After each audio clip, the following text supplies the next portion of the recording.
Hello students, अपन बात कर रहे हैं BSc third year quantum mechanics या फिर क्वांटम फिजिक्स की बात कर रहे थे। उसके अंदर अपन ने फर्स्ट यूनिट स्टार्ट कर रखी थी, जिसके अंदर अपन पढ़ रहे थे फोटो इलेक्ट्रिक इफ़ेक्ट। तो फोटो इलेक्ट्रिक इफ़ेक्ट के अंदर भी अपन ने उसके निष्कर्ष पढ़ लिए थे। किसके प्रयोग के निष्कर्ष पढ़े थे? किसके निष्कर्ष पढ़े थे? प्रयोग के निष्कर्ष पढ़े थे। उसके बाद अपन ने चिरसम्मत की असफलता की बात की थी कि क्वांटम उसमें फोटो इलेक्ट्रिक इफ़ेक्ट में चिरसम्मत की जो असफलता है उसके कुछ एक अपन ने 3 पॉइंट पढ़े थे। तो चलो अपन एक बार थोड़ा सा पीछे की क्लास का रीकैप ले लेते हैं, ठीक है। देखो, फर्स्ट पॉइंट अपने पास क्या था चिरसम्मत की असफलता के अंदर कि चिरसम्मत विज्ञान के अनुसार धात्विक पृष्ठ पर किसी भी आवृत्ति का प्रकाश डाला जाए तो इलेक्ट्रॉन का उत्सर्जन होता है। क्या बोला? चिरसम्मत विज्ञान के अनुसार धात्विक पृष्ठ पर किसी भी आवृत्ति का प्रकाश डाला जाए तो इलेक्ट्रॉन का उत्सर्जन होता है, परंतु प्रयोग के अनुसार आवृत्ति जो होती है वो दहली आवृत्ति या फिर उसकी दहली आवृत्ति के बराबर या फिर उससे क्या होती है, अधिक होती है। तभी धात्विक पृष्ठ से इलेक्ट्रॉन का क्या होगा, उत्सर्जन होगा। अर्थात चिरसम्मत विज्ञान दहली आवृत्ति की अवधारणा को समझाने में भी क्या रहा, असफल रहा। सेकंड पॉइंट अपना क्या था इसके अंदर कि अपन ने प्रयोग के अंदर जो सेकंड पॉइंट पढ़ा था कि ऊर्जा जो होती है वो तीव्रता के समानुपाती होती है, या फिर इलेक्ट्रॉन की गतिज ऊर्जा बढ़ाने के लिए प्रकाश की तीव्रता को अपने को क्या होता है, बढ़ाना पड़ता है, ठीक है। तो देखो, सेकंड पॉइंट अपने पास था कि क्लासिकल तो क्या बोलता है कि जो ऊर्जा होती है वो तीव्रता के समानुपाती होता है। क्या बोलता है क्लासिकल सेकंड पॉइंट के अंदर कि ऊर्जा जो होती है वो तीव्रता की समानुपाती होती है। अर्थात कहने का मतलब क्या है उसका कि इलेक्ट्रॉन की गतिज ऊर्जा बढ़ाने के लिए क्या बोलता है, इलेक्ट्रॉन की गतिज ऊर्जा बढ़ाने के लिए प्रकाश की तीव्रता को बढ़ाना होगा। जबकि अपन ने प्रयोग में क्या पढ़ा था कि प्रयोग के अनुसार अपन ने पढ़ा था कि इलेक्ट्रॉन की गतिज ऊर्जा किसके समानुपाती होती है, प्रकाश की आवृत्ति के समानुपाती होती है। तो इसको समझाने में भी चिरसम्मत जो क्लासिकल है वो असफल रहा, उसको सक्सेस नहीं मिली। थर्ड पॉइंट अपन ने पढ़ा था कि किसके अनुसार, क्लासिकल के अनुसार थर्ड पॉइंट ये था कि जब तरंगाग्र धात्विक पृष्ठ पर आपतित होता है तो इलेक्ट्रॉन कुछ ऊर्जा अवशोषित कर पृष्ठ से बाहर आता है, तो इस अवस्था में इलेक्ट्रॉन को बाहर आने में कुछ समय लगेगा। चिरसम्मत तो बोल रहा है कि जब धात्विक पृष्ठ पर अपन तरंगाग्र आपतित होता है तो इलेक्ट्रॉन कुछ ऊर्जा अवशोषित कर जब पृष्ठ से बाहर निकलता है, ऐसा कुछ सिंबल बना था ना, ये अपना धात्विक पृष्ठ सा, और यहाँ से ये लगता है पृष्ठ से बाहर आता है, तो उसको मतलब इस अवस्था में इस इलेक्ट्रॉन को बाहर निकलने में क्या होता है, समय लगता है। पर अपने प्रयोग में क्या पढ़ा था, जैसे ही अपन ने यहाँ पे फोटोन आपतित किया तो इलेक्ट्रॉन क्या हो गया, बाहर निकल गया। तो मतलब प्रयोग के अनुसार तो अपने को समय इन दोनों के बीच समय पश्चिता नहीं होती है, पर क्लासिकल के अनुसार होती है। तो क्लासिकल इस नियम को समझाने में भी क्या रहा, असफल रहा, ठीक है। इसके बाद अपन ने प्रकाश विद्युत प्रभाव की कण यांत्रिकी में सफल व्याख्या भी की थी, और उसके अंदर अपने कुछ लास्ट टॉपिक यहाँ पे छोड़ा था कि कार्यफलन किसको बोलते हैं, वेव वर्क फंक्शन। तो उसमें अपन ने बात की थी कि किसी धात्विक पृष्ठ पर जब प्रकाश आपतित किया जाता है तो इलेक्ट्रॉन उत्सर्जित होकर क्या करता है, गति करता है। अतः दी गई वह न्यूनतम ऊर्जा जिससे इलेक्ट्रॉन बाहर तो आए परंतु गति ना करे, तो उस धातु का कार्यफलन, उससे क्या कहा जाता है, तो उस धातु को कार्यफलन कहा जाता है। यदि धात्विक पृष्ठ के लिए देहली आवृत्ति न्यूनोट हो तो कार्यफलन निम्न प्रकार प्रदर्शित किया जाता है, और वो निम्न प्रकार अपन ने कल शायद यहाँ तक पढ़ भी लिया था, h न्यू नॉट, ठीक है। ये अपना क्या है, वर्क फंक्शन। ओके, अब अपन बात करेंगे इसी के आगे। देखना, ये जो अपन ने इक्वेशन निकाली है ना, ये आइंस्टीन का प्रकाश विद्युत समीकरण जब निकालेंगे उसके अंदर भी आएगी। क्या आएगी? ये जो वर्क फंक्शन की जो इक्वेशन आई है, ये अब अपन नेक्स्ट टॉपिक पढ़ेंगे कि आइंस्टीन का प्रकाश विद्युत समीकरण, उसके अंदर भी ये इक्वेशन सेम टू सेम आएगी। ठीक है, तो नेक्स्ट टॉपिक अपना है आइंस्टीन का प्रकाश विद्युत समीकरण। नेक्स्ट टॉपिक क्या है अपना? आइंस्टीन का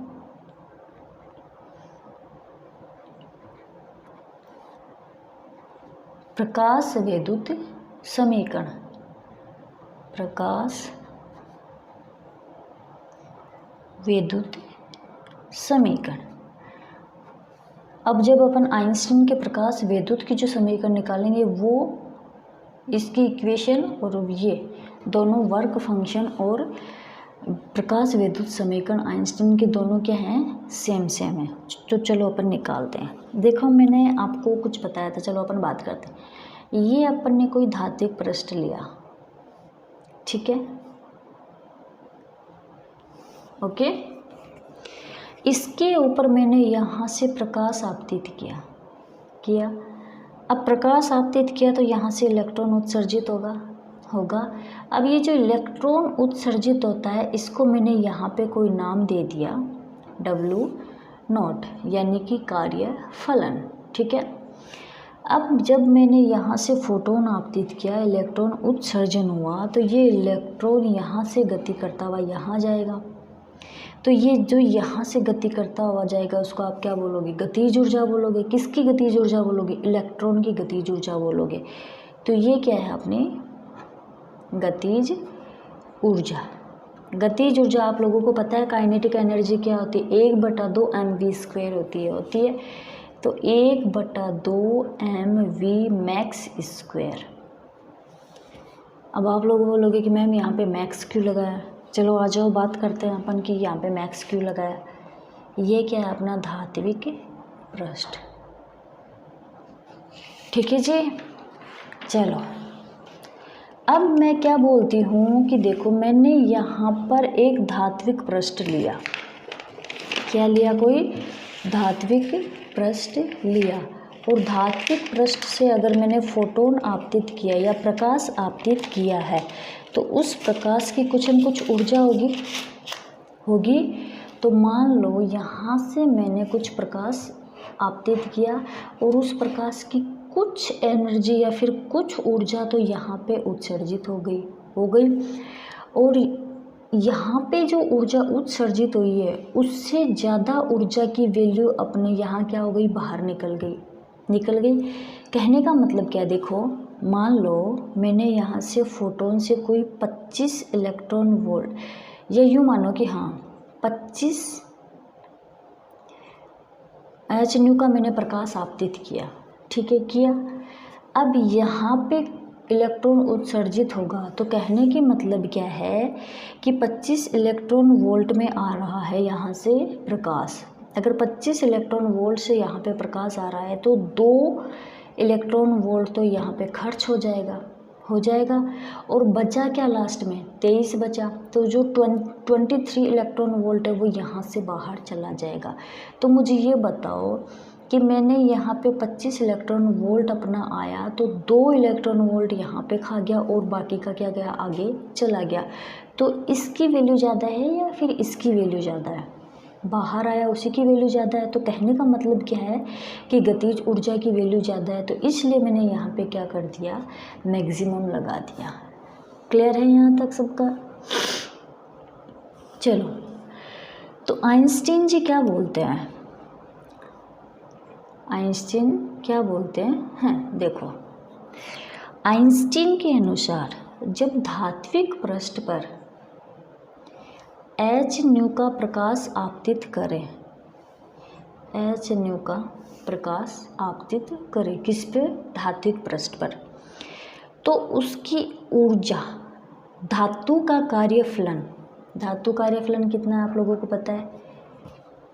W0 है। धातु कार्यफलन व इलेक्ट्रॉन की अधिकतम गतिज ऊर्जा। अधिकतम गतिज ऊर्जा, अधिकतम गतिज ऊर्जा कितनी है अपने पास?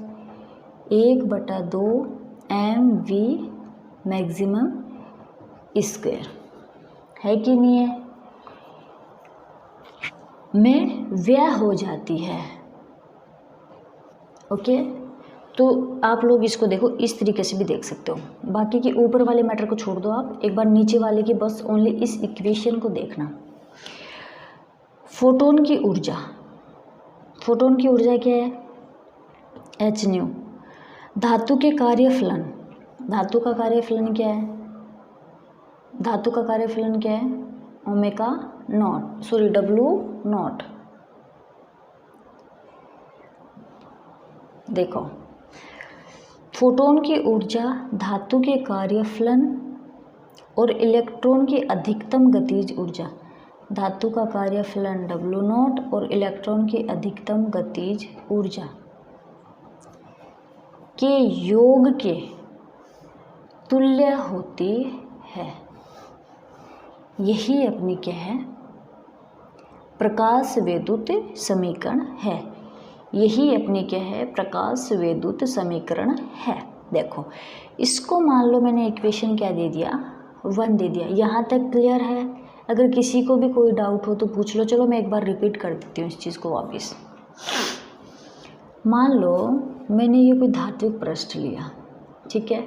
इस धात्विक पृष्ठ के ऊपर मैंने कोई 25 इलेक्ट्रॉन वोल्ट का फोटोन आपतित किया, तो यहाँ पर 2 इलेक्ट्रॉन वोल्ट तो यहाँ पर खर्च हो जाएगी और बाकी की जो 23 इलेक्ट्रॉन वोल्ट बचती है वो यहाँ से क्या हो जाएगी? बाहर चली जाएगी, यानी गतिज ऊर्जा के रूप में बाहर चली जाएगी।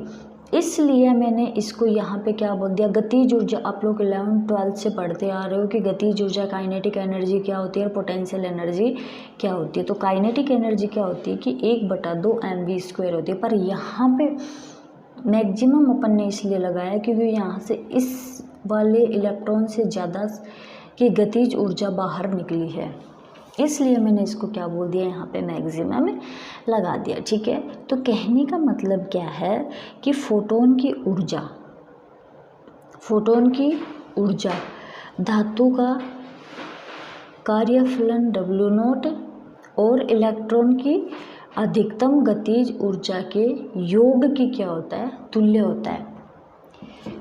देखो, कार्यफलन की डेफिनेशन आप ओनली इस इक्वेशन से भी क्या कर सकते हो? याद कर सकते हो।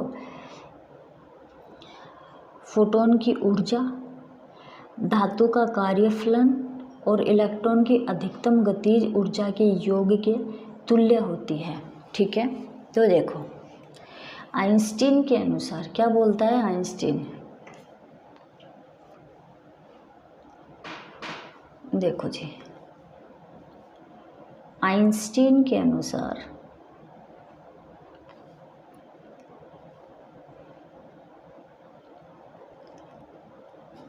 जब धात्विक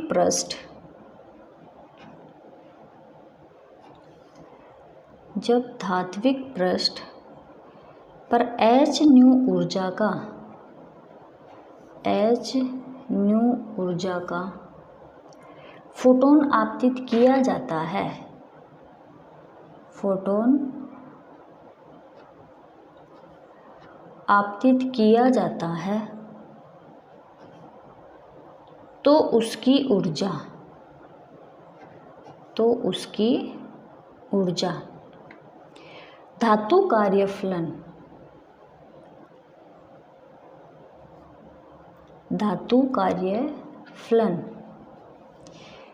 डब्ल्यू नॉट व इलेक्ट्रॉन की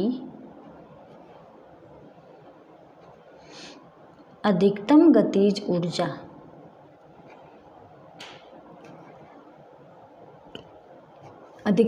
ऊर्जा कितनी है?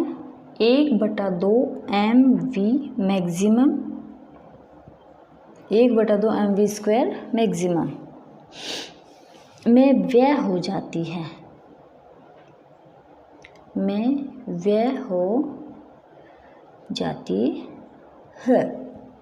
ये फिर आप लोग इसको ऐसे भी लिख सकते हो, अर्थात फोटोन की ऊर्जा अर्थात फोटोन की ऊर्जा धातु के कार्यफलन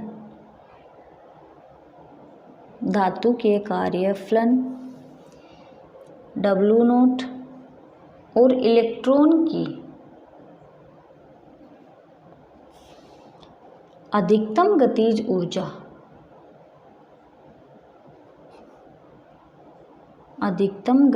ऊर्जा के योग के तुल्य होती है,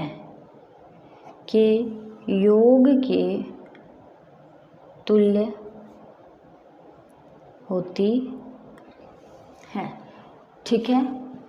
इक्वेशन अपन ने यहाँ पे लिखी दी थी, तो इक्वेशन क्या हो गई 1। कहने का मतलब क्या है, इक्वेशन 1 अपने पास क्या है, प्रकाश विद्युत समीकरण, ठीक है। अब यदि न्यू इक्वल न्यू नोट हो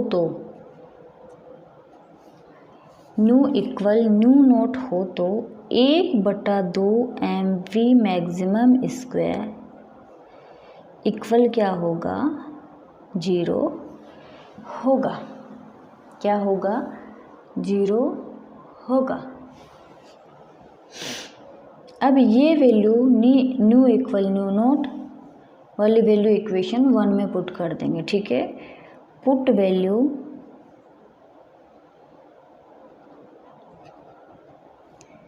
इक्वेशन 1 क्या आ जाएगा अपने पास, एच न्यू नोट इक्वल यहाँ पे W0 प्लस ये क्या हो जाएगा 0 हो जाएगा। तो अपने पास क्या आ जाएगा W0 equal H new note. अब ये वाली इक्वेशन देखो और एक ऊपर वाली इक्वेशन देखो, कार्यफलन वाली, वर्क फंक्शन वाली, दोनों सेम है या नहीं है, सेम है मैडम। तो बस यही चीज़ अपने को क्या प्रूव करनी थी। ये क्या अपना वर्क फंक्शन क्लियर है यहाँ तक।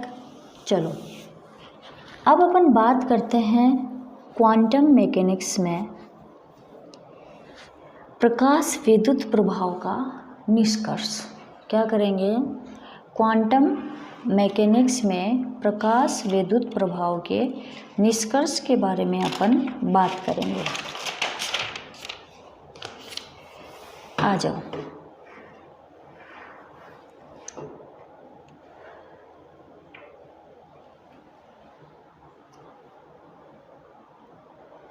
देखो नेक्स्ट टॉपिक क्या है अपना,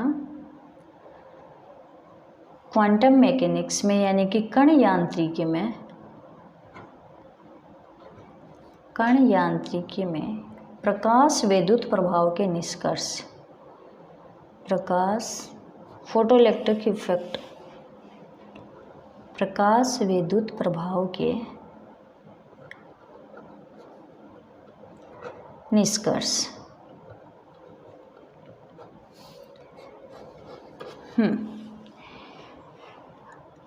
अपन ने वहाँ पे जो इससे पीछे जो फोटो इलेक्ट्रिक इफेक्ट के निष्कर्ष पढ़े थे ना, वो अपने प्रयोग के पढ़े थे। किसके पढ़े थे, प्रयोग के पढ़े थे। और अपन अब जो निष्कर्ष पढ़ने जा रहे हैं ना, वो चिर सम्मत की असफलता के बाद जब अपने को क्वांटम मैकेनिक्स में सफलता मिली थी ना, उसके पढ़ने जा रहे हैं, ठीक है। तो वहाँ पे आप लोगों ने फर्स्ट पढ़ा होगा कि दहली आवृत्ति, जो आवृत्ति होती है प्रकाश की, वो दहली आवृत्ति के बराबर या उससे अधिक हो तो फोटो इलेक्ट्रिक इफेक्ट होगा। तो देखो इसका फर्स्ट प्रयोग क्या है। प्रयोग के अनुसार, प्रयोग अपन ने पीछे कर चुके हैं, प्रयोग के अनुसार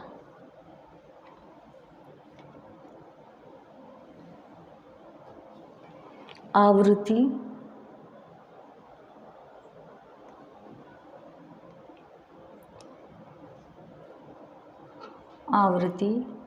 दहली आवृत्ति के बराबर, दहली आवृत्ति के बराबर या उससे अधिक, या उससे अधिक हो तो फोटो इलेक्ट्रिक इफेक्ट की क्रिया होगी।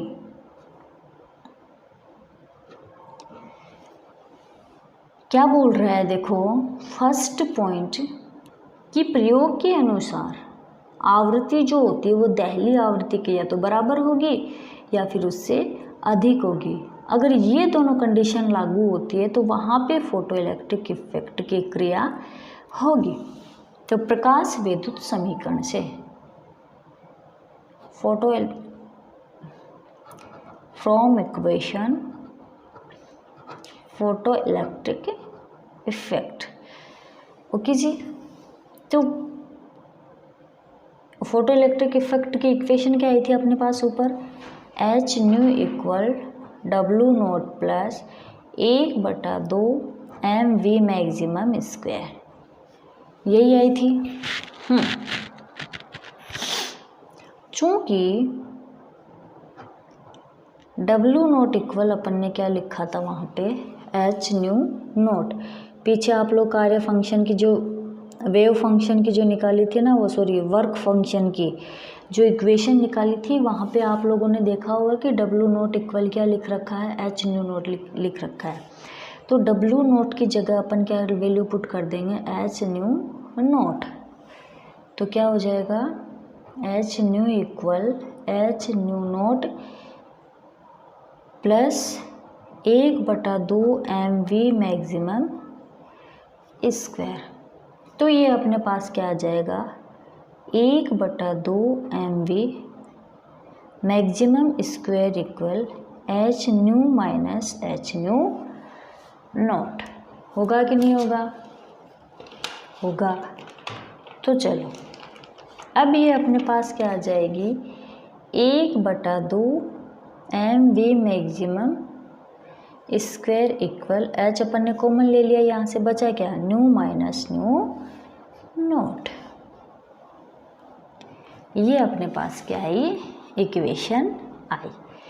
अब देखो इसके अंदर प्रयोग कहता है, देखो प्रयोग तो क्या कहता है अपने को कि आवृत्ति जो होती है, न्यू क्या है, आवृत्ति है, और न्यू नोट क्या है, दहली आवृत्ति है। तो देखो प्रयोग क्या कहता है अपने को कि जो आवृत्ति होती है वो दहली आवृत्ति के या तो बराबर होती है या फिर उससे ज़्यादा होनी चाहिए। पर अब इस कंडीशन में हम यहाँ पे क्या कर रहे हैं कि आवृत्ति से कम, कि ये जो दहली आवृत्ति होती है इसको इस आवृत्ति से क्या कर देंगे, कम कर देते हैं। तो इस कंडीशन में न्यू माइनस न्यू नोट का मान कितना आ जाएगा, ऋणात्मक में आएगा। क्या आएगा, देखो प्रयोग तो अपने को बोलता है कि ये जो आवृत्ति होती है ये दहली आवृत्ति से या तो अधिक होती है या फिर उसके बराबर होती है। पर अपन क्या करेंगे, यहाँ पे इस दहली आवृत्ति को इस आवृत्ति से कम करेंगे।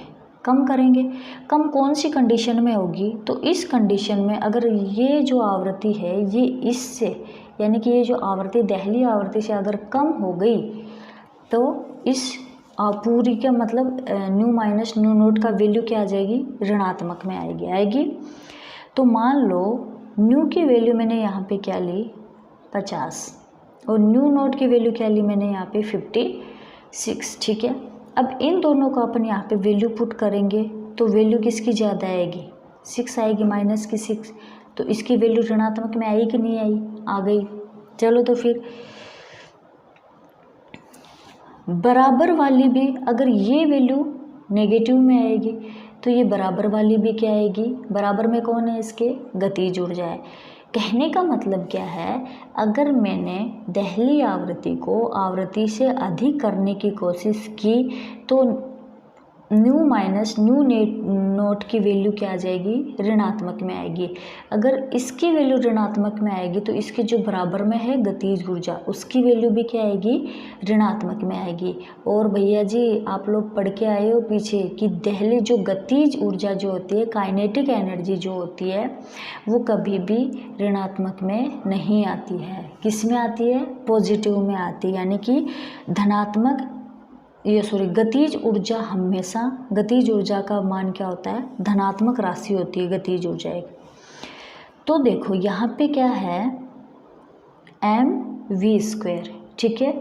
m यहाँ पे क्या है, द्रव्यमान है। द्रव्यमान क्या होता है, पॉजिटिव में होता है, यानी कहने का मतलब धनात्मक राशि होती है। अब यहाँ पे v² क्या होता है, v² क्या होता है, v² जो भी हो, पर यहाँ पे आप लोग वैल्यू रखोगे माइनस की, तो यहाँ पे माइनस माइनस क्या हो जाएगा, प्लस। क्यों, क्योंकि v के स्क्वायर है, ऊपर क्या है, स्क्वायर है। तो कहने का मतलब इसको किसी भी तरीके से कर लेना, इसकी वैल्यू क्या आएगी अपने पास, धनात्मक ही आएगी। क्यों, क्योंकि ये पहले से ही, कहने का मतलब क्या है कि फिजिक्स के अंदर गतिज ऊर्जा जो होती है वो एक धनात्मक राशि होती है, ठीक है। तो ये समीकरण कहता है कि आवृत्ति, दहली आवृत्ति से कम कर दोगे ना तो ये गतिज ऊर्जा ऋणात्मक हो जाएगी, जो कि संभव नहीं है। अर्थात प्रकाश कम होने पर भी फोटो इलेक्ट्रिक इफेक्ट नहीं होगा। क्या नहीं होगा, अर्थात प्रकाश कम होने पर भी फोटो इलेक्ट्रिक इफेक्ट नहीं होगा। पर ये दोनों कौन, ये न्यू माइनस आवृत्ति और दहली आवृत्ति बराबर है या इससे ज़्यादा है तो फोटो इलेक्ट्रिक इफेक्ट होगा। बराबर करेंगे तो जीरो हो जाएगी। प्रकाश आपतित करोगे तो इलेक्ट्रॉन पृष्ठ से बाहर तो आएगा पर गति नहीं करेगा। और अगर ज़्यादा हो जाए, और अगर इसकी वैल्यू ज़्यादा हो जाए तो गतिज ऊर्जा पॉजिटिव होगी, ठीक है। तो अपने को इस वाली पूरी वाली बात से अपने पास कंसल्टेशन क्या आया, मतलब कि रिजल्ट क्या आया, इसका कंक्लूजन क्या आया, इसका रिजल्ट कंक्लूजन यह निकला लास्ट में कि आवृत्ति का मान क्या निकला, कि इस आवृत्ति का मान इस दहली आवृत्ति के या तो बराबर होगा या फिर उससे ज़्यादा होगा। अगर दहली आवृत्ति से कम कर दिया तो ये जो काइनेटिक एनर्जी है ये ऋणात्मक हो जाएगा, जो कि पॉसिबल नहीं है। तो हम कह सकते हैं कि ये जो दहली आवृत्ति है, दहली आवृत्ति से कम पर फोटो इलेक्ट्रिक इफेक्ट नहीं होगा। यही बात प्रयोग भी कहता है, और यही बात अपने जो प्रयोग पढ़ा था स्टार्टिंग में वो कहता है, और यही बात ये मैथमेटिकल भी कहता है। इसका मतलब ये भी समझाने में, यानी कि आइंस्टीन की फोटो इलेक्ट्रिक इफेक्ट वाली इक्वेशन को समझाने में क्या रहा, सफल रहा। ओके, यहाँ तक समझ में आया, सबको क्लियर है। अगर फिर भी कोई डाउट हो तो आप लोग पूछ सकते हो। ओके, अब अपन नेक्स्ट क्लास में बात करेंगे, जो भी टॉपिक पढ़ेंगे, ठीक है। आज के लिए इतना ही, थैंक यू।